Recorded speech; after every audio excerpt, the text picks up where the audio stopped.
Welcome to History with Herodotus, where the vast expanse of human experience unfolds like a rich tapestry, woven from the threads of time.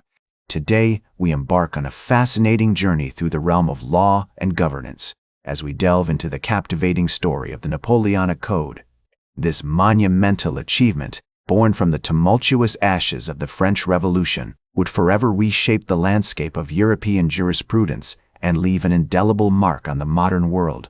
The year was 1789, and the winds of revolution swept through the streets of Paris, carrying with them the whispers of liberté, égalité, fraternité. Amidst this maelstrom of change, a young Napoleon Bonaparte, then a relatively unknown military strategist, began his ascent to power. His meteoric rise would eventually lead him to the helm of the French state, where he would embark on an ambitious quest to reform and codify the nation's laws. To understand the genesis of the Napoleonic Code, we must first examine the complex web of legal systems that existed in pre-revolutionary France. A patchwork of feudal customs, Roman law, and regional ordinances had evolved over centuries, creating a labyrinthine landscape of conflicting rules and regulations. This bewildering array of laws often favored the privileged classes, leaving the common people to navigate a treacherous terrain of uncertainty and injustice. As the French Revolution gained momentum, the National Assembly, spurred by the ideals of Enlightenment thinkers like Rousseau and Voltaire, sought to create a more just and equitable society. In 1791, they adopted the Declaration of the Rights of Man and of the Citizen, a foundational document that enshrined the principles of liberty, equality, and fraternity. However, the practical application of these ideals remained elusive, as the fledgling republic struggled to establish a coherent system of governance. It was against this backdrop of turmoil and transformation that Napoleon, now a rising star in French politics, began to envision a comprehensive overhaul of the nation's laws. His goal was nothing short of revolutionary: to create a unified, rational, and accessible code that would supplant the outdated and often contradictory legal systems of the past. This ambitious project would eventually become the Napoleonic Code, a testament to the power of human ingenuity and the unwavering pursuit of justice. His victories on the battlefield were matched only by his growing reputation as a shrewd politician and administrator. It was during this period, in 1796, that Napoleon first encountered the works of the Italian jurist Gian Domenico Romagnosi, whose writings on the importance of codified law would profoundly influence the development of the Napoleonic Code. As Napoleon's reputation grew, so did his vision for a unified French state, with a comprehensive and rational system of laws at its foundation. In 1800, he appointed a commission, led by the esteemed jurist Jean-Étienne Marie Portalis, to draft a new civil code. This team of experts pored over existing laws, drawing inspiration from Roman law, the Enlightenment thinkers, and Napoleon's own experiences as a military commander. Their task was daunting: to distill the complexities of French jurisprudence into a clear, concise, and accessible code. The commission worked tirelessly, fueled by Napoleon's zeal for reform and his desire to leave a lasting legacy. On March 21, 1804, the French Senate approved the draft code, which would soon become known as the Napoleonic Code.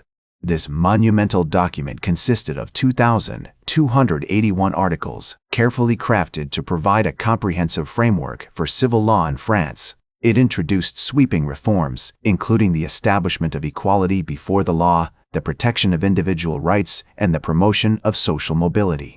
One of the code's most significant innovations was its emphasis on clarity and simplicity. Napoleon himself had decreed that the language should be clear, precise, and accessible to all, so that even the humblest citizen could understand their rights and obligations. To illustrate this point, consider Article 544, which defined property ownership with unambiguous precision. Property is the right to enjoy and dispose of things in the most absolute manner, provided they are not used in a way prohibited by laws or regulations. This article, like many others, reflected Napoleon's commitment to creating a code that would empower citizens and promote social cohesion. As the Napoleonic Code took effect, its impact was immediate and far-reaching. On January 1, 1805, French courts began applying the new code, and the results were striking. Disputes over property rights, inheritance, and contracts were resolved with greater speed and fairness, while the code's emphasis on individual liberty helped to erode the remnants of feudal privilege.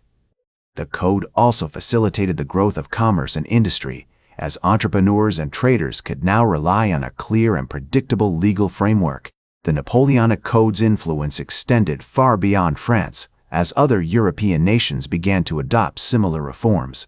In 1808, the Kingdom of Italy, under Napoleon's rule, introduced its own version of the code, while the German states and Austria also drew inspiration from the French example. As the code's reputation grew, so did its impact on international relations. The Congress of Vienna, convened in 1815 to reorganize Europe after Napoleon's defeat, recognized the Napoleonic Code as a model for modern civil law, paving the way for its adoption across the continent. As the Napoleonic Code's influence continued to spread across Europe, it underwent several revisions and amendments, reflecting the evolving needs of society and the changing political landscape.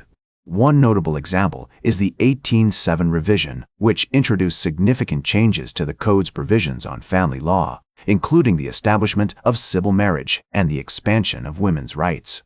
This revision was a testament to Napoleon's commitment to modernizing French law and creating a more just and equitable society. The Napoleonic Code's impact extended far beyond the realm of law, shaping the course of European history and leaving an indelible mark on modern civilization. As the German philosopher and historian Georg Wilhelm Friedrich Hegel once observed, the Napoleonic Code is the greatest achievement of the French Revolution, for it has given the world a model of clarity, precision, and justice. This sentiment reflects the Code's enduring legacy as a beacon of rationality and fairness in the pursuit of human progress. As the decades passed, the Napoleonic Code continued to evolve, with subsequent revisions and updates ensuring its relevance in an ever-changing world. The Code's influence can be seen in the development of civil law systems across Europe and beyond, from the German Civil Code of 1900 to the Italian Civil Code of 1942. Today, the Napoleonic Code is remembered as a landmark achievement in the history of law, a testament to the power of human ingenuity and the unwavering pursuit of justice. The Code's legacy extends far beyond the realm of law, however, shaping the course of modern politics, society, and culture. The principles of equality, liberty, and individual rights enshrined in a Napoleonic Code have inspired generations of thinkers, activists, and leaders, from the 19th century liberal reformers to the 20th century human rights movement. In conclusion, the Napoleonic Code stands as a towering achievement in the history of law, a testament to the transformative power of human reason and the unwavering commitment to justice. Its legacy continues to shape our world today, inspiring us to strive for a more just, equitable, and rational society. That's all for today's History with Herodotus. Remember to like, share, and subscribe, and until next time, remember that, to understand the present, we must first understand the past.